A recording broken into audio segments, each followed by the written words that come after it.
उत्तर प्रदेश के संभल में हुई घटना को लेकर समाजवादी पार्टी के प्रदेश अध्यक्ष श्यामलाल पाल ने भारतीय जनता पार्टी बीजेपी पर गंभीर आरोप लगाए हैं। उन्होंने कहा कि बीजेपी का चरित्र समाज को बांटने और कटुता फैलाने का है। संभल की घटना को उन्होंने लोकतंत्र के खिलाफ करार दिया।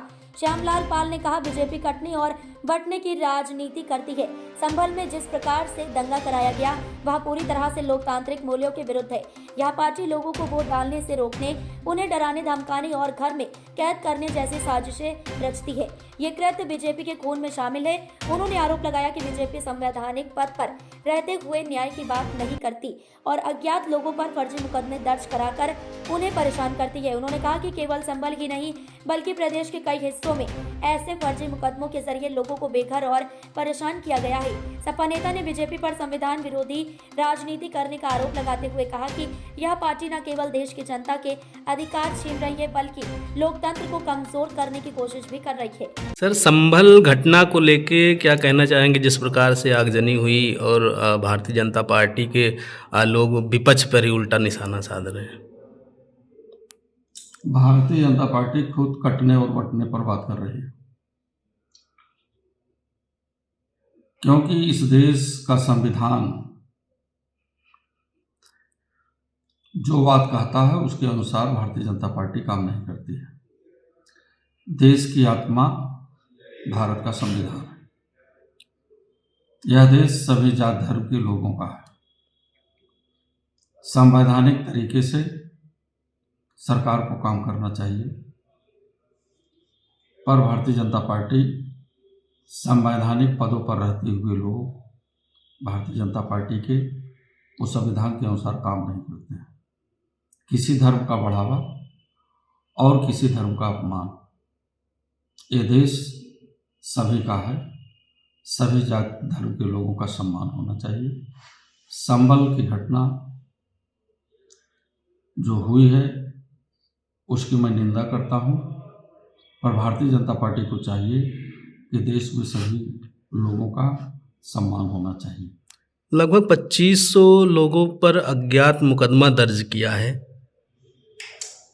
ये पता नहीं कितने अज्ञात लोगों पर मुकदमा दर्ज कर देंगे, क्योंकि इनका शासन जो है भय युक्त है।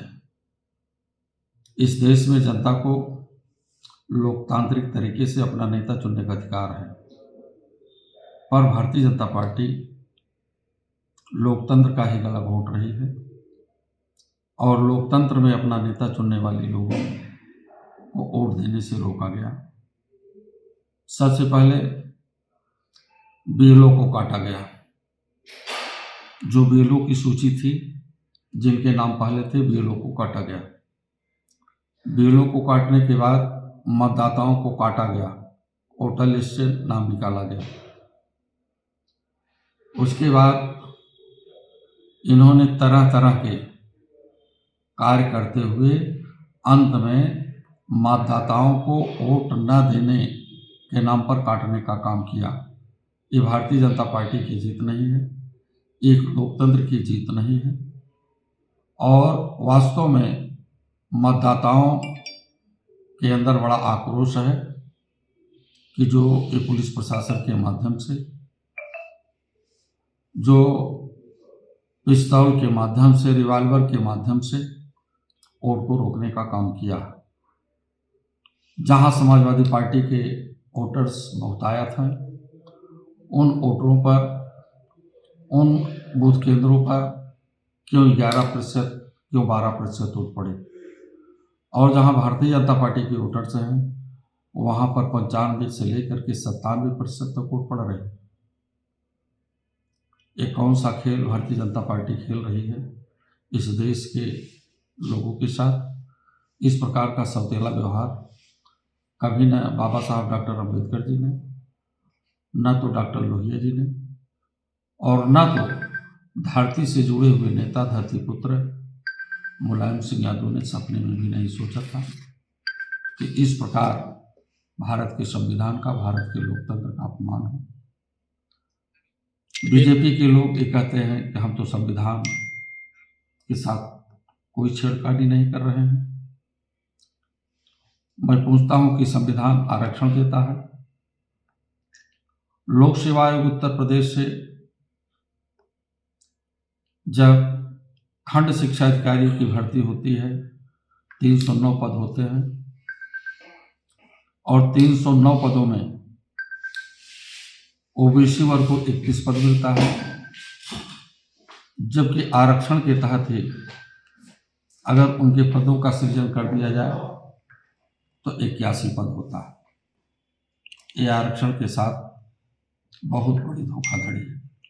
इतने विश्वविद्यालय हैं, उन विश्वविद्यालयों में ये जो पिछड़े समाज के नेता अपने आप को कहते हैं, उनसे सवाल करता हूं कि बताओ विश्वविद्यालयों में तुम्हारे कितने विषय हैं?